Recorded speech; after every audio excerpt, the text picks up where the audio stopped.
तो ये 12th fail film के आने के बाद क्या बदला आप लोगों की ज़िंदगी में? एकदम सेल्फियों की भरमार, मनोज भाई? सेल्फियों की भरमार तो इतना बड़ा मुद्दा नहीं है, पर हाँ लोगों ने पहचान, तो आदत सी हो गई है। पहचान ज़रूर मिली, एक सर्विस के इतर पहचान।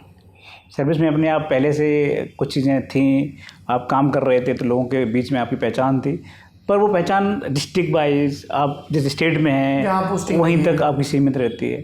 इस मूवी के माध्यम से आप पूरे देश तक अपनी बात कहने में सक्षम हुए। जो बात हम कहना चाहते थे वो वहाँ तक गई, तो लोगों को अच्छी लगी, लोगों ने बहुत अप्रिशिएट किया। तो मुझे लगता है कि ये भी बहुत बड़ी खुशी की बात रही। देश में ही पड़ता है भिंड मुरैना। हाँ, आप हमको सबसे पहले ये बताओ, जब आपके माताजी पिताजी ने फिल्म देखी कि नहीं अभी? हाँ, कई बार देखी। माताजी पिताजी ने, बहन ने, भैया ने, कहाँ देखी और उनके रिएक्शन क्या थे? क्योंकि फिल्म के जो सबसे मार्मिक सीन है, जहाँ मैं रोया सबसे ज़्यादा, वो मदर वाले, दादी नहीं, पिता आते हैं, वो सारे सीन हैं सबसे जो मार्मिक है, श्रद्धा और आपके सीन्स के अलावा। हाँ जी। इन लोगों को हम लोगों ने बुलाया था भोपाल में। अच्छा। जब पहली बार हम लोग मूवी बनने के बाद विनोद चोपड़ा जी और उनकी पूरी यूनिट बाहर गई थी, विक्रांत और मेधा सब लोग गए थे, तो हम लोग भोपाल गए। तो भोपाल में पहला शो था, तो वहाँ पर मेरी माँ, मेरे पिताजी, भाई वगैरह सब लोग आए, श्रद्धा के फादर मदर सब लोग आए। अच्छा। और वो एक बड़ा अलग ही टाइप का वो था माहौल, क्योंकि पहली बार वो लोग मूवी देख रहे थे। और मेरी माँ को तो ऐसा लग रहा था कि ये क्या हो रहा है, क्योंकि मेरी माँ को लग रहा था कि इतना गोरा आदमी विनोद चोपड़ा कहीं हीरो ये तो नहीं है। और विनोद चोपड़ा मूवी पूरी देखने के बाद बहुत मेरी माँ रोने के बाद विद्यु जी ने उनको स्टेज पे बुलाया। स्टेज पे बुलाने के बाद मेरी माँ से बोला गया कि कुछ बोलो। तो मेरी माँ चूँकि ज़्यादा पढ़ी लिखी नहीं है, वो इस तरह से कुछ बोल नहीं सकती स्टेज में। तो उसके अंदर क्या भाव आए, विनोद चोपड़ा जी बोलते हैं कि मेरे जीवन के सर्वश्रेष्ठ क्षण थे वो, जब मेरी माँ ने विद्यु जी का हाथ लिया और उसको चूमा, ये बोलते हुए कि बहुत अच्छा किया। क्या बोले? नहीं, स्थानीय भाषा में बोलिए, ये नहीं, ये शहरीकरण मत करिए भावनाओं का। तो मतलब ये बोला कि तुमने तो गजब कर दो, तुमने तो गजब कर दो।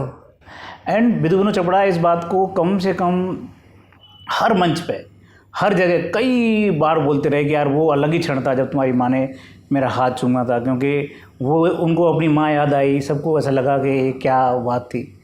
तो घर वाले बहुत खुश थे, क्योंकि ऐसे हमारा संघर्ष पूरे देश के सामने आएगा तो कभी सोचा ही नहीं था किसी ने। श्रद्धा?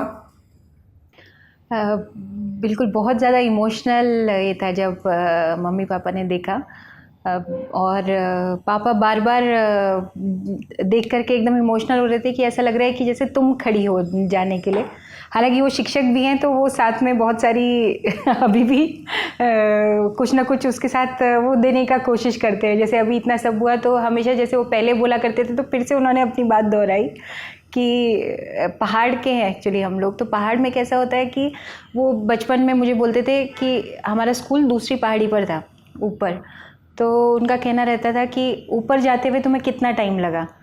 तो मैंने बोला 35 मिनट। अच्छा, नीचे उतरते हुए कितना टाइम लगा? तो 12 मिनट, 10 से 12 मिनट।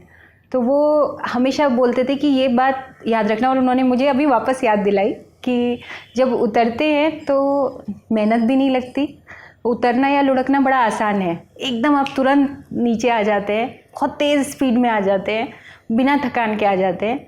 लेकिन जब ऊपर जा रहे होते हैं तो धीरे धीरे होता है, टाइम ज़्यादा लगता है, पसीना बहता है और बहुत मेहनत लगती है। तो ऊपर पहुंच के और उसको बना के रखना, तो फिर से अभी उन्होंने वो चीज़ मुझे याद दिलाई, जो वैसे मैं हमेशा इस बात को उनकी याद रखती हूँ। तो वही फीलिंग है अभी। लेकिन वो फिल्म देख के नए सिरे से उन्होंने ये तो नहीं कहा इतने भी सख्त नहीं थे हम लोग, इतने भी खिलाफ नहीं थे मनोज के? कुछ इस पे बात हुई?